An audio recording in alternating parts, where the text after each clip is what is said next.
The Walt Disney Company and their sycophant access media cronies want you to know it's no baloney. You can't blame Kevin Feige for the demise of Marvel, and surely you should not say a negative thing about Bob Iger. These guys didn't have anything to do with it. Nothing at all. Except, well, we've got the receipts, and we're going to call them out. Big time. Folks, it's time to show you why the MCU is flailing, falling, collapsing in the Feige era.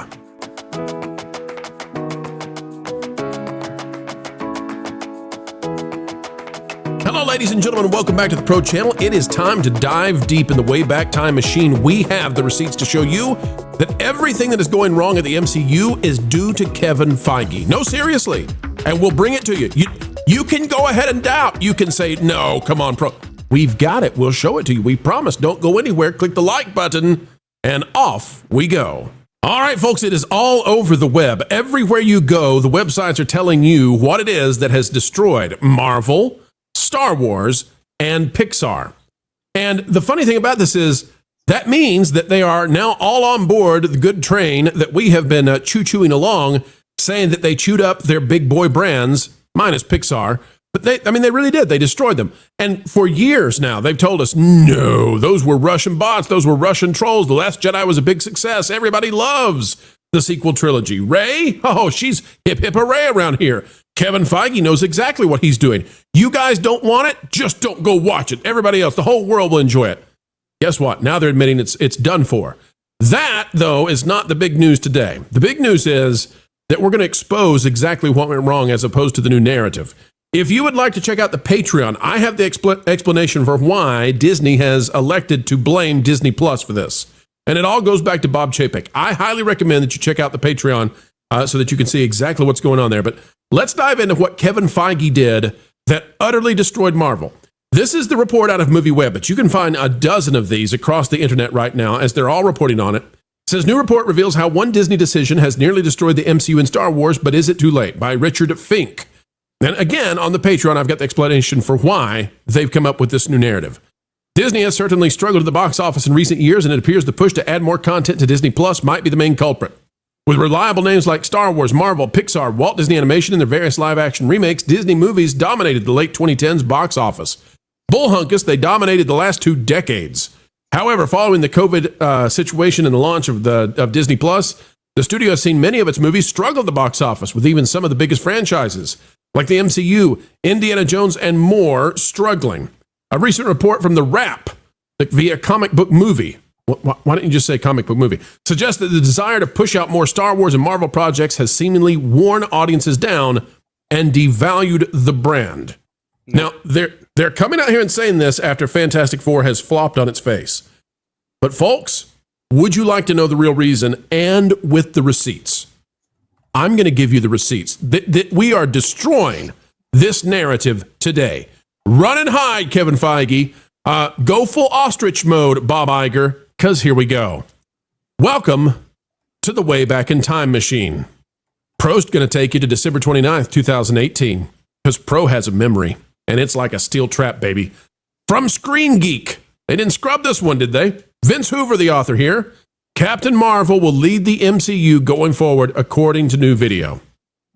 I'm going to go piece by piece. I'm going to show you how awfully they have handled everything. Captain Marvel is one of the most anticipated films to date, maybe only behind Avengers Endgame. Maybe.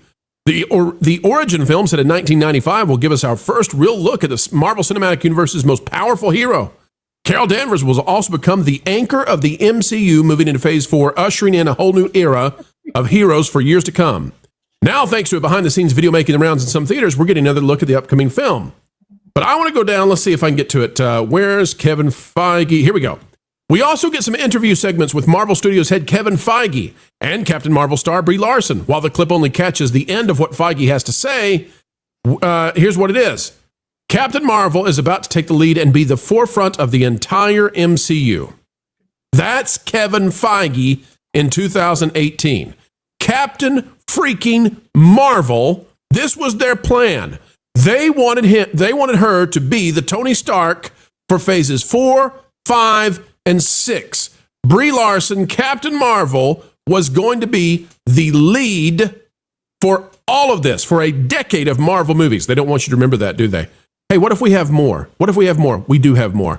Folks, take a look at this out of Newsweek. Wayback Machine, February 24th, 2020. Marvel's Kevin Feige almost quit over lack of diversity at Marvel Studios. Shiraz Faruqi is the author here. And this is a bit of virtue signaling. There's no way he almost quit. Let's read along. Kevin Feige almost quit his job at Marvel Studios while producing 2012's The Avengers due to Marvel's refusal to diversify cast representation in their budding cinematic universe. Mark Ruffalo? Mark Ruffalo is buddies? Yes, he is, with Kevin Feige. They're one and the same, baby. Mark Ruffalo revealed in an interview with The Independent that Feige did not believe he would be at Marvel for very long. When we did the first Avengers, Kevin Feige told me, listen, I might not be here tomorrow. And he's like, Ike. Who's Ike, Jonas? Who's Ike? Ike Perlmutter is the guy who revived Marvel back in the day and turned it into something worth buying. Ike does not believe that anyone will go to a female starring superhero movie. So if I am still here tomorrow, you will know that I won that battle. Ike Perlmutter is the former CEO and current chairman of Marvel Entertainment. He would later get tossed out. CEO of Disney, Bob Iger, explained the roadblocks presented on the journey to diversity and representation at Marvel in the book The Ride of a Lifetime. According to Variety, Iger wrote the following. We had a chance to make a great movie and to showcase an underrepresented segment of America, and those goals were not mutually exclusive. I called Ike and told him to tell his team to stop putting up roadblocks and ordered that we put both Black Panther and Captain Marvel into production. Keep going down, okay? And I don't have a problem with Black Panther, but I want you to understand, this is what they were hyper-focused on. Kevin wanted black superheroes, women superheroes, LGBT superheroes, Ruffalo added. He changed the whole... Listen to what they said in 2020. He changed the whole Marvel universe. Just sit in that for a minute. Just sit in it. Just sit in having the smoking weapon here. He changed the whole Marvel universe. Yes, he did. We now have a gay superhero on the way. We have black superheroes. We have female superheroes. ScarJo has her movie coming out. That went great. We have Captain Marvel. That went great. They are doing She-Hulk next. That went great. Folks, all you have to do is have a memory to go back to these things to see. They are full of nonsense. They destroyed the MCU. Now, am I telling you that they should not have diverse casts? No, of course not. They had diverse characters, though. They could have brought in Storm. They could have brought in Psylocke. They could have brought in Rogue. They could have brought in Bishop. They could have brought in all these characters, and they chose not to because that was too easy and obvious. They wanted to bring you their version of diversity, and it was all about Kevin Feige. One last one from Screen Rant. Kevin Feige, Eternals gay hero is just the start of MCU representation. Elliot Griffiths here, October 19th, 2021. They were still riding high at this point. Still riding high, didn't know how bad things were going to get. The Eternals was just the beginning. Yeah. Because in this article, the Eternals has not yet released. They're like a month away. This was their plan. This is what they did. Over and over and over. They wanted Captain Marvel to be the head of the MCU. They wanted to have, as much LGBT representation in Marvel. They said, Ike Perlmutter, you're an idiot. Get out of here. They were the heroes. They were the ones who pushed back against all of this. Oh, wait a minute. It failed. It utterly, totally failed, and now they are working overtime. Right now, as we speak, this day, following Fantastic Four and knowing what's coming for Avengers Doomsday, they're doing everything they can to blame anybody else, please. They're going to blame Bob Chapek. That's where they're going. That's where they're going next. The problem for them is, it's hard to directly blame Bob Chapek because the only Marvel movie he ordered was Deadpool and Wolverine, which just so happens to be just about the only Disney-authored MCU film since the pandemic, outside of Wakanda Forever, that turned a profit. Ouch. But they're going to find a way. I've got the reason on Patreon. You can go listen and find out how they're going to do this. But I want to go to the panel, and I'll go to Marvin first. Marvin, they obliterated on purpose the MCU. They thought this was going to be the new zeitgeist. They were going to be on the right side of history. They sacrificed the MCU. I don't even have to go into Star Wars because they said outright they're going to subvert expectations.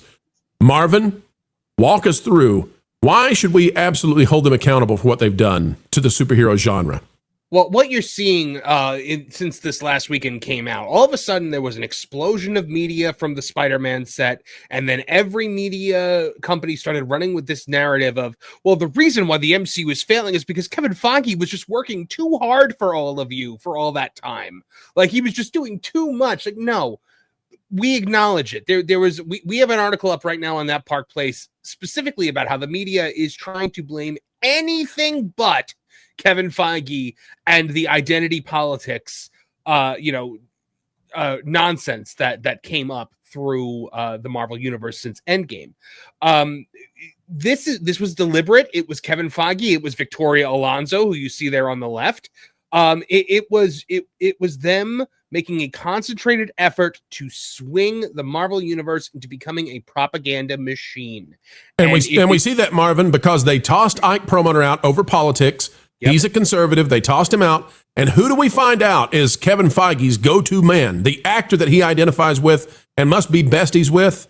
Mark Ruffalo, who is a madman. He's insane. He is a political hacktivist. It makes it kind of shocking that Mark Hamill is not more involved over at Lucasfilm when you think of it that way. They'll take him at Marvel. They'll be happy to have him. Maybe he can replace Harrison Ford as the Red Hulk. You know, it is kind of funny, and the only other MCU success they've had since Endgame, really, the only outright success is Spider-Man No Way Home. So that's two movies that are successes that are very specifically calling back to that pre-MCU era of Marvel filmmaking. And now Avengers Doomsday, it sounds like they're going to be doing more of the same. It's going to be a heavy on the callbacks as they keep raising the number of people that they're confirming are in this movie. So Kevin Feige, again, I'm going to say this, you have to let the MCU end if you're going to do callbacks to the MCU, because it feels like it's a show that's still on. It feels like it started 10 minutes ago, despite the fact that we're like 50 properties in on the MCU at this point. It still feels like something that is ongoing, like you're in season 4 of a show, even though they spend, $300 million per property on this. I would love to know how much money they've spent on the Avengers versus how much, or the Marvel Cinematic Universe versus how much they've made, because this is so much money, and they're literally putting all of their eggs into one basket. When they could have made a Blade movie, they could have let the Eternals stand on their own instead of trying to make them part of the MCU. And I'm going to have to revisit the Eternals to figure out whether or not that or Fantastic Four is worse, because there is at least one good fight scene in the Eternals, even though it is boring and morally inappropriate for children, which is what they marketed Eternals to. This is such a broken system here, and Kevin Feige was fine to run in front of that parade and say, no, I was the Grand Marshal the entire time. This is something where they have taken for granted that you have to have creatives. You can't just have a producer up there saying, no, I'm the perfect one. They get rid of the people that say no, like John Lasseter. They get rid of the people who have creative ideas like Jon Favreau, and they're going to say, oh, Marvel was killed by the fact that it was on Disney Plus. Well, what's the next big Star Wars film that's going to be out? The Mandalorian. So how does the argument that getting something on Disney Plus for whatever your subscription is, how does the argument that kills audience interest in seeing it in the theaters, how's it going to work for your next Star Wars film, which is literally a Disney Plus series put onto movie screens? Or how does that work for Inside Out 2, which was $1 billion film? This whole thing, if you follow their actual logic, it's a bunch of bunk. It's a bunch of baloney. Well, let's read the baloney. Let's read it again one more time from Newsweek. I want to punch this in just even more, folks. Again, this is from 2020, so that you know the timeline. When Feige's wishes won out over Perlmutter, what were the wishes? 1, keep the budgets in check. That's the Perlmutter method. 2, make films that are universally accepted, that are traditional. That was the Perlmutter idea. In The Independent, Ruffalo called the moment a turning point for Marvel when Kevin Feige defeated Perlmutter. When did he defeat him? At the end of Phase 3. After Endgame, the Kevin Feige era begins. The Perlmutter era are phases 1, 2, and 3. Kevin wanted black superheroes, women superheroes, LGBT superheroes. He changed the whole Marvel universe. We now have a gay superhero on the way. We have black superheroes. We have female superheroes. ScarJo, Captain Marvel, and She-Hulk were the examples. Culture, let me add a little bit to this. Imagine that you're Kevin Feige and you decided that the icon of Marvel for phases 4, 5, and 6 was going to be Brie Larson. And then when that didn't work out, you decided to call a Hail Mary and pick Pedro Pascal as the next guy.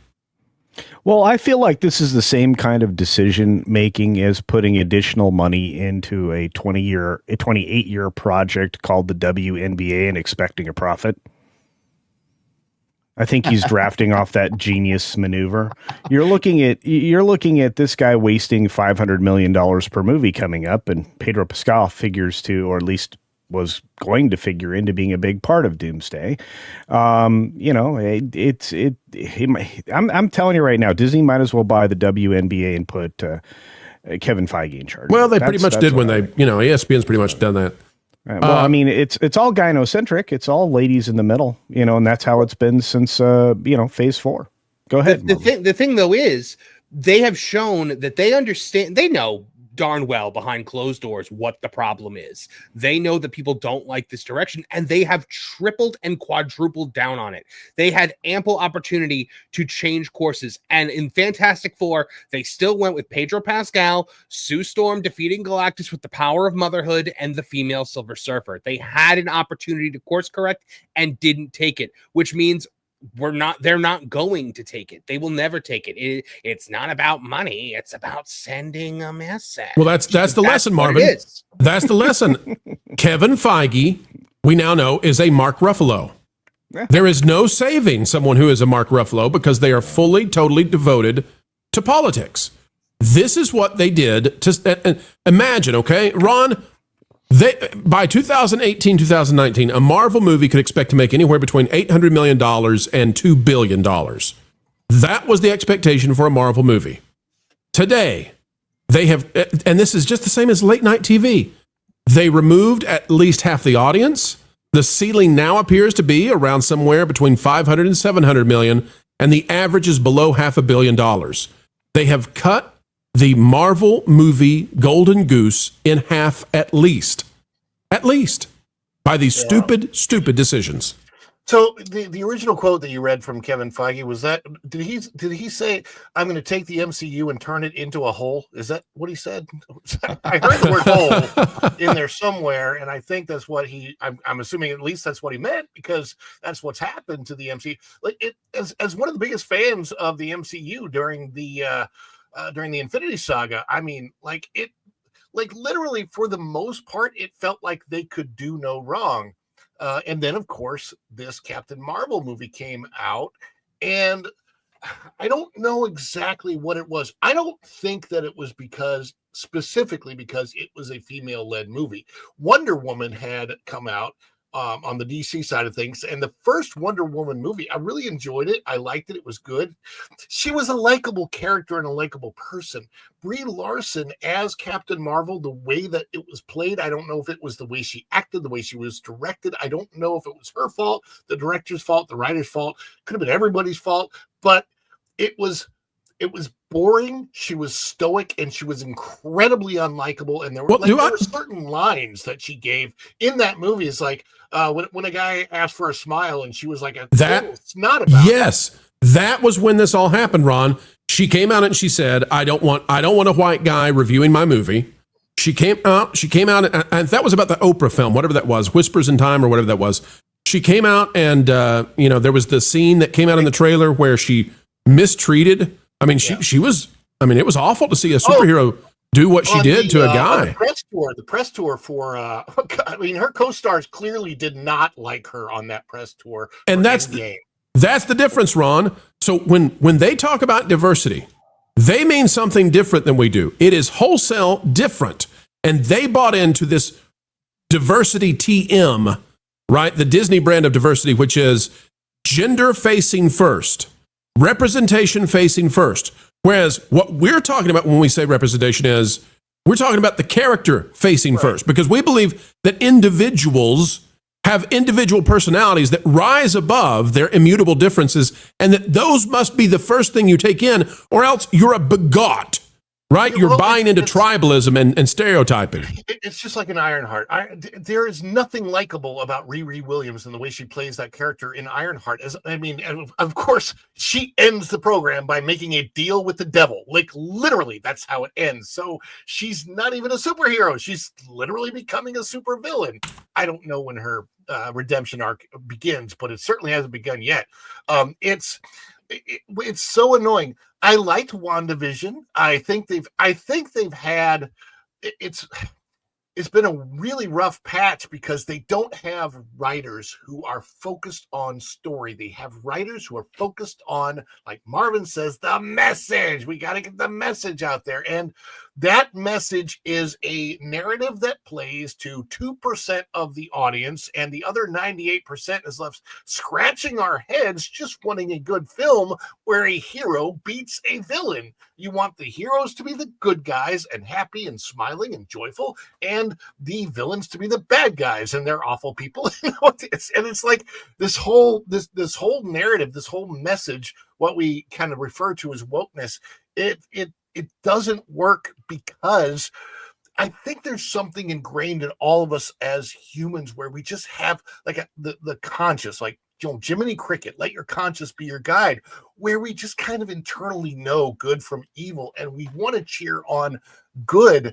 And when the supposed superheroes have qualities about them that are wretched qualities, we just shy away from that. And that has been so many of the characterizations that they have put forth in the MCU over the last 5 years of just really bad storytelling. So it wasn't, I don't want to even say it's Ike Perlmutter pulling back on, just diversity. It's that the diversity was he knew that if they pushed the message, then the storytelling would take a back seat and the writing becomes junk and nobody goes to watch. Because when you're sitting there in the audience of a movie and you feel like you're being preached to, from the superhero side of things, the superheroes are preaching to you that everything you're doing in your life is also wrong, that just doesn't resonate with your average audience member. And when you have the mindset of a Mark Ruffalo or a Kevin Feige, or you end up with a She-Hulk. And She-Hulk was, oh my gosh, that was so annoying from beginning to end of the series. Even nerfing Daredevil the way they did in that series, it was just horrific and offensive. And as an audience member, I don't want to sit there and be offended, especially when you have the superhero brand that plays to a very particular majority audience, and you have shunned that particular majority audience. That's right. Now, folks, what I'll say about all of this as we get ready to wrap this particular topic is that this was, there was nothing that had ever been, and there might never be again, something like the MCU, the success it had. Kevin Feige wants all of that success, but he doesn't want us to undress the narrative by revealing to you what we did earlier, that everybody said, including him, that he was changing the MCU. And now they want you to believe that it's superhero fatigue. And it's gone so far, gentlemen, it's gone so far nowadays that if you even bring up the box office, some of the Marvel sycophants will say, how dare you? We shouldn't even talk about box office numbers anymore. Who cares about the money? Well, Disney does. And that's where we'll leave it. Well, folks, we've come to the end of another video of pure excellence and fun.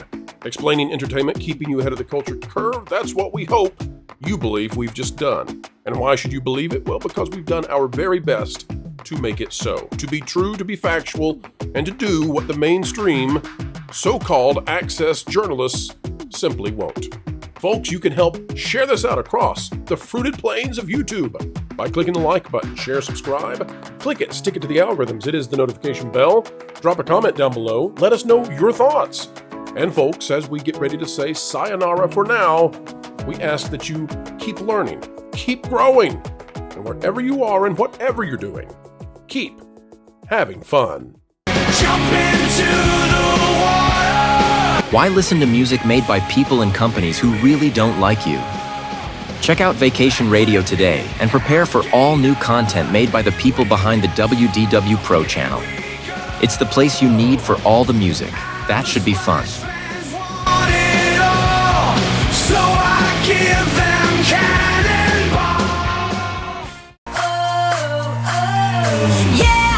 Hundreds of songs, every genre you can imagine.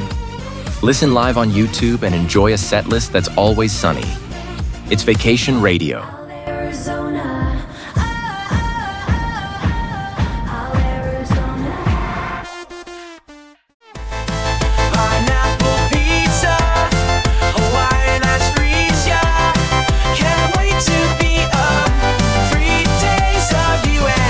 What are you waiting for?